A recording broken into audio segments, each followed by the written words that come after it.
Hey everybody, Paul Heumiller here, Dream Guitars with my good buddy Dustin Furlow.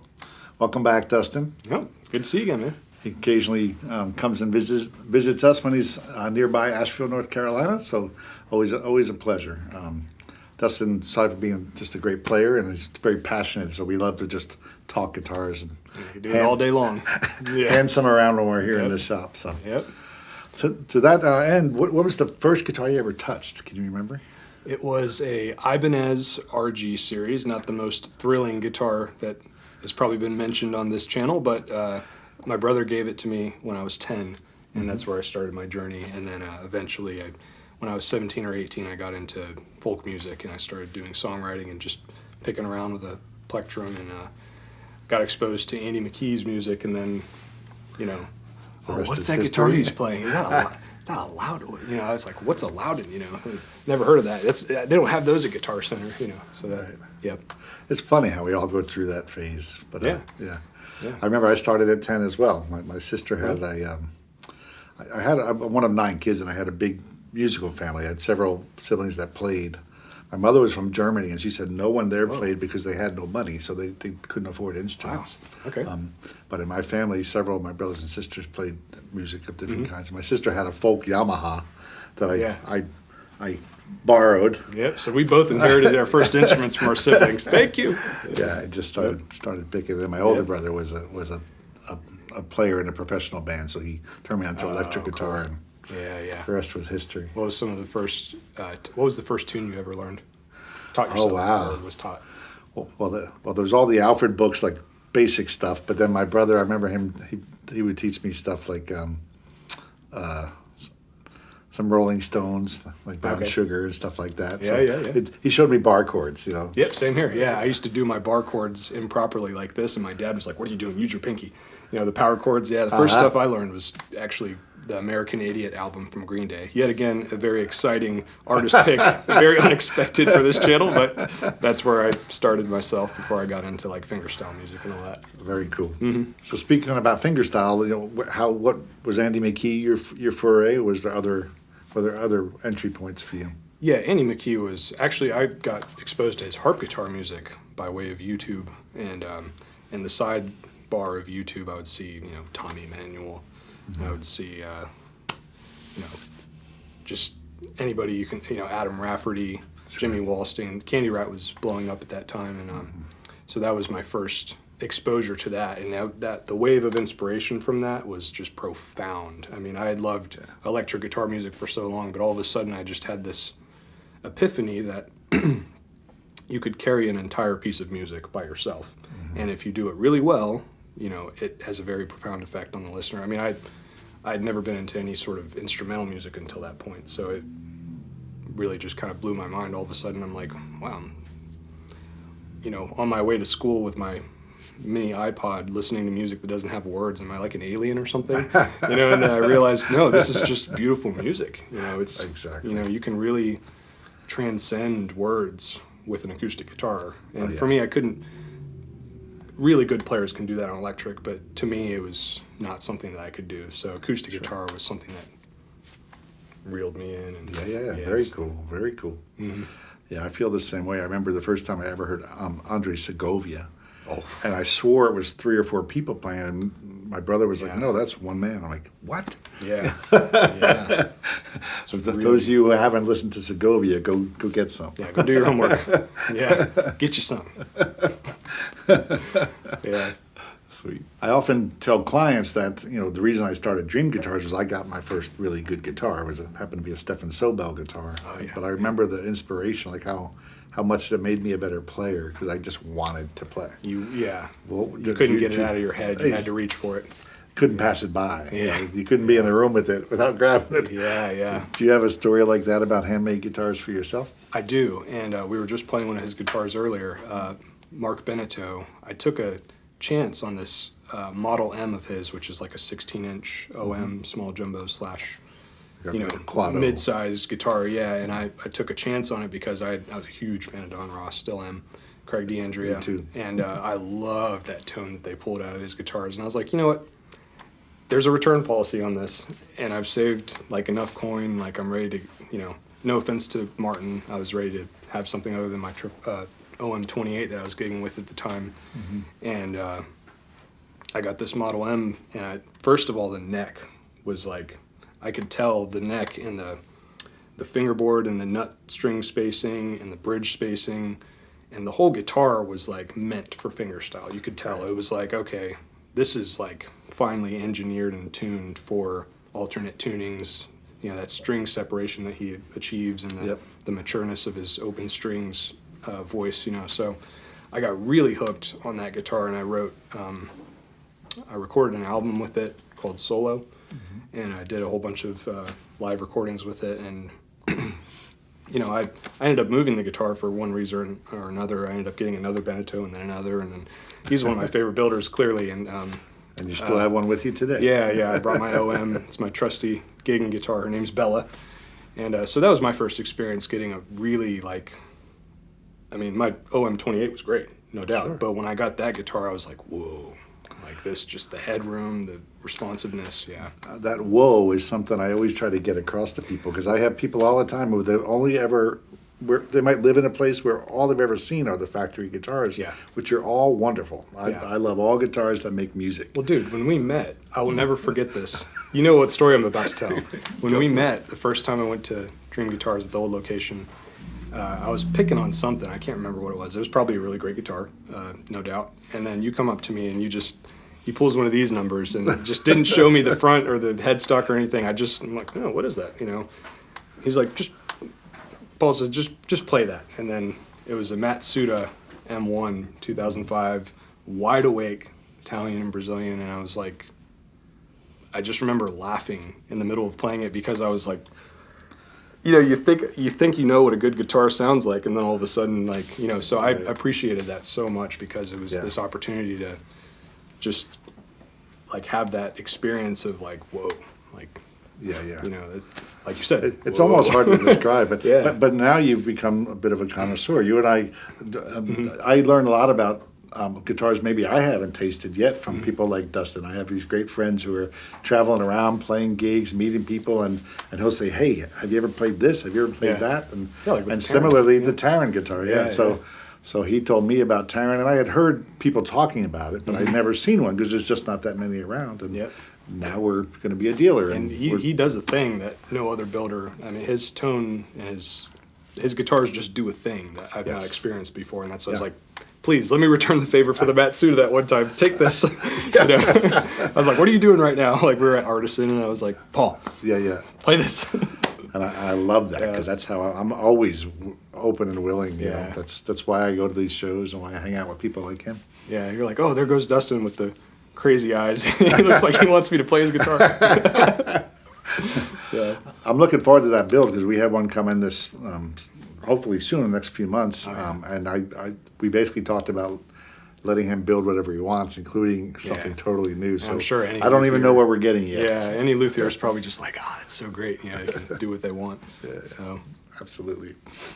Since you're a younger player, you know, compared to many of people I know in the acoustic guitar world, give me a sense of what you see for the future of acoustic guitar music. Oh, that's a really great question. I mean, as you probably know, there's some really crazy, it's almost like with sports. Like, every generation you can see an improvement, people pushing the boundaries. You know, you've got all these players that are, you know, you tend to see on the Candy Rat record label, or that have sort of shown up from nowhere because of social media, like Alexander Misko and Petri Sariola. You know, these really great virtuosic players that are doing really well for themselves, you know, like this sort of contemporary new age, like acoustic, what's the word, you know, percussive modern thing. And I think that that's gotten into pop culture. It's been incepted like at these, like, you know, America's Got Talent, or Poland's Got Talent, for instance, Marcin, whatever. And then you see these like flamenco hybrid players. You know, I think social media has had this like really profound effect on solo guitar. I can't speak for like folk music or country art. Yeah, because those are their own things that are going to sustain themselves no matter what. You know, I'm a songwriter too, and I do a little bit of Americana, but it's not like where I put all my focus into. But I think that those are always going to thrive wherever there's music lovers. But in terms of like the modern boutique acoustic world, when you got players like Will McNichol that are constantly putting out really great material for luthiers like Tom Sands, or like Andy McKee representing Michael Greenfield, or Antoine Dufour representing Beauregard. Those were, for me, I always think of those pairings as like really remarkable beacons of what the acoustic boutique guitar market is capable of offering to people, because you have these really great players playing guitars from really amazing builders, and it's like a match made in heaven. It's really cool. So I think those kind of players it helps everybody. Sure. Like everybody's kind of benefiting from it. The artists are getting the fan base from the luthiers are getting attention to their guitars from the artists. Like I've for sure, like Beneteau, for instance, like found out about his guitars because of Don and Craig. So, I guess maybe that's a long drawn out answer to say that as long as good players are valuing good guitars, Right.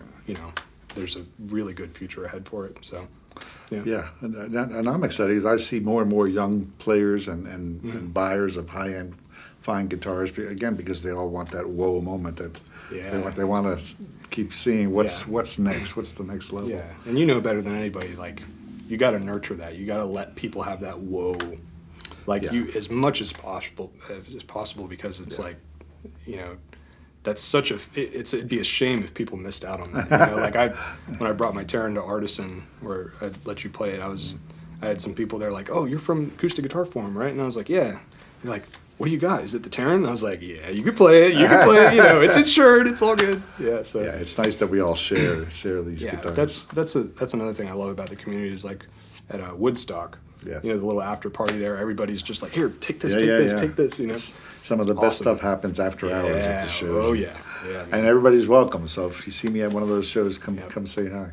Yeah. But you mentioned something about social media and how I think you were saying how it's kind of helping merge styles almost, or techniques, and that's really true. I see it not just in guitar, but like everybody, I see a lot of social media, and I love just to see the music that's coming out that seems to be a mishmash of everything in the world. Like there's no limit now because you can see it all, you can imagine it, and even if you're home, wherever the musician might be, technology now, you can record incredible stuff, with a couple $100 of gear. That's true. And you can collaborate with somebody a world away. So I think there's some really cool stuff happening in the world right now for music. Yeah, people are social media has made it really easy to like exchange fan bases. What I've realized, for instance, the first thing that comes to mind is Mike Dawes was playing in Richmond recently, which was about 2.5 hours from where I live in Norfolk, Virginia. And I went up there and took some photos of him and then sent them to him.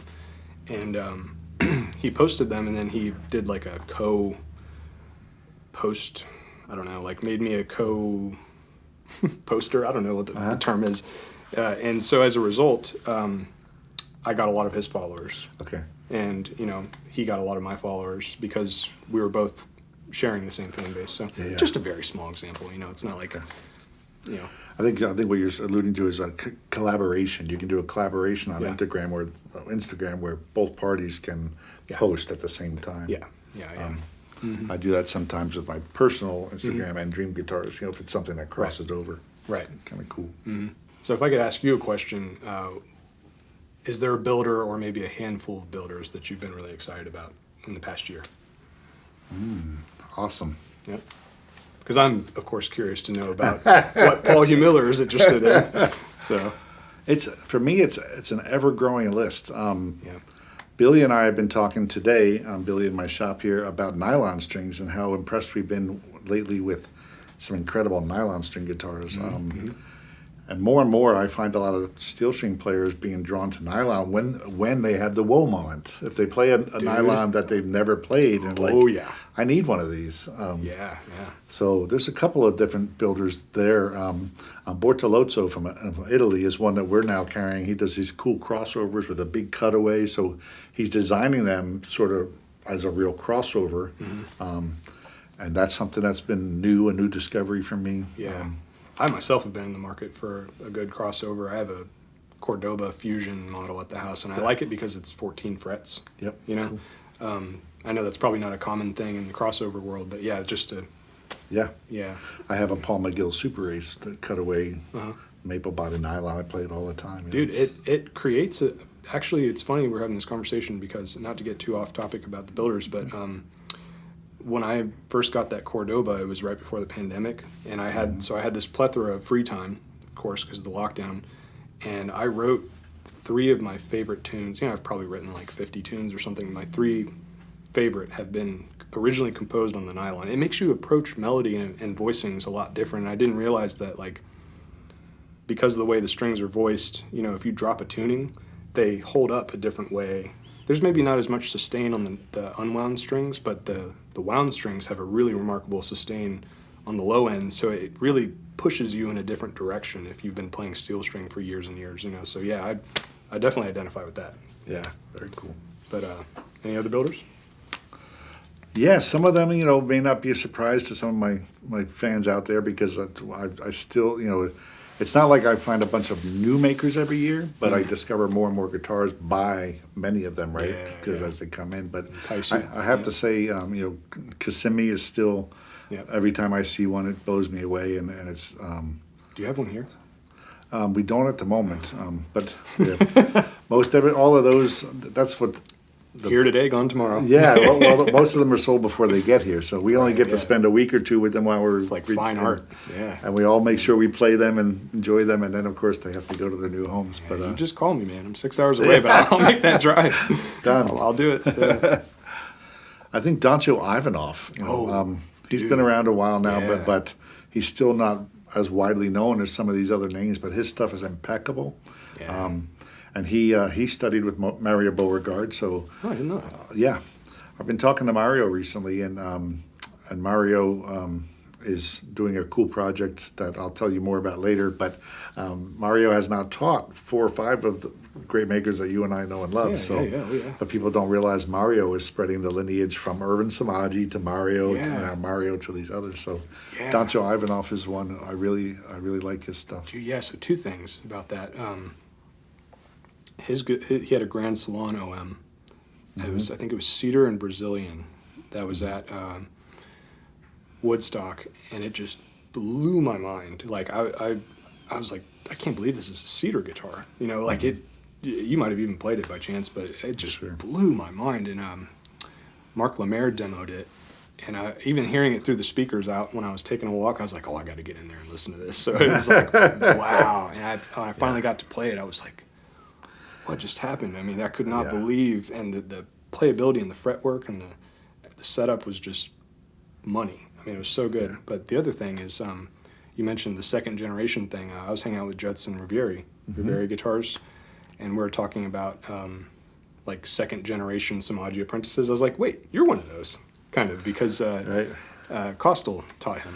Yeah. Yeah. So it's just kind of cool. You know, I've played a couple spawns that have blown my mind, and you know, who's the other one? His name's escaping me. There's several out there. Oh yeah, Astrand.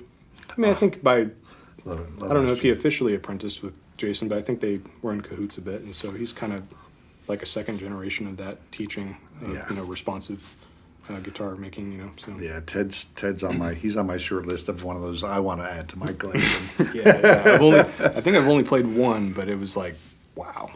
Yeah. It was like a Swiss Moon and Madagascar OM. Exactly, It was yeah. freaking incredible. It was so Superb sweet. clarity, yep. Yeah, so good. Well, Greg has a running list. Like every time I play a guitar I love, I say, Greg, Christmas is just around the corner. Yeah. So I think he's up to about 150 on his list over there. yeah, baby. Yeah. So Treat yourself, Paul Heumiller. after all these, people that know me think I'm nuts because I keep getting a new guitar in the house, a new guitar in the house. I have a 3-bedroom place and only one bed. The other 1 bedroom is all guitars. The other one is recording studio, and I have 1 bed. You still got that Matsuda? Yes. Yeah. Yeah. So I have an That little M1 baby. Yep. Blackwood. Blackwood. I love it. Yeah. Yep. Yeah, I played a recent pair of Matsudas, and the African Blackwood one just blew my socks off, man. He just straight out of the shop. Yeah. Just amazing. I mean, Yeah. Not surprising, but for me, it's just like every time I get to play one of his, it's like going to church or something. You Yeah. know? It's like unbelievable. Yeah. Well, let me ask you one more question to finish up, since I know you're, a tone nut like I am, and just in your own experience, guitars you played, can you talk about 2 or 3 of your favorite wood combinations you played and why? Oh, I'm always happy to indulge this question. So I'm actually doing a Tonewood tasting-esque class at Woodstock this year. Oh, Or sorry, awesome. LaConner. And it's going to basically be about how to choose a guitar based on what you play and your own stature, ergonomically and tonally, what you Great. like. And it is, of course, always subjective because everybody's got a different amount of earwax in their ears. But, like, for me, as you know, I've played a lot at different galleries and shows and stuff, and also owned a lot of good ones through the years. For me, I end up leaning towards guitars that are built with mid-range in mind, but still have just a bit of overtones. So like a balanced bass response that allows the mids and the trebles to speak and have good sustain. And kind of what I've landed on is like 15 to 15 and a half inch lower bout guitars that have aged European tops. They don't have to be aged, but preferably. And then some sort of Dalbergia for the back. But voiced to where the bass isn't overbearing. That seems to work for me personally because it's, for one, it's versatile. And for two, it doesn't leave me feeling anything to be desired, Whereas some guitars that have a flatter response that might be better for like vocal accompaniment or working in a studio or soloing, like for instance, like a Addy Mahogany 00, that wouldn't be my first choice for my own guitar because I might feel limited. Right. Versus if I have a Italian, Brazilian 15 and a half inch guitar, I feel like the sky's the limit. I just have to adjust my right hand, Right. So for me, it's I'm like you actually. I like my Euro Dalbergia guitars, but some exceptions actually. Rebecca Erlacher, she's one of my favorite luthiers, and she's building me a Tunnel 14 Redwood and Walnut OM. Yeah. And that's a sweet combo, especially when you're live. It's going to be a gigging guitar, so it's got good mids, but she manages to draw out a good amount of bass on her guitars, so it'll be pretty versatile, with the Redwood. And so, I kind of go outside the bubble sometimes, but yeah. I've got Jordan McConnell building me another one soon. Dude, that mahogany one sounded... I had no idea he built anything other than Brazilian and African. Well, that's Blackwood. what I'm getting. I'm doing a tree, a tree and moon spruce. So you played that one. You got the 15 inch. Yep. So because I want a compliment. I want that. I think and this is not a sales pitch, people, but you often need more than one guitar because that's not a sales pitch at all. Well, because they're so different, like just a big, D18 versus D28 forever, right? Like you can't have steak and eggs for breakfast every day. Sometimes you gotta have a bowl of oatmeal, you gotta have a muffin, or you gotta have options. But that's awesome though. Yeah, so I'm excited. Mahogany McConnell, man, I love his guitars. They're so freaking good. Yeah. Well, thanks for rapping. It's really nice to have Dustin Furlow, another super passionate guitar lover, great player, and friend of Dream Guitars. Yeah. Thanks for coming by. Oh, dude, thank you. It's my pleasure. All right. Yeah.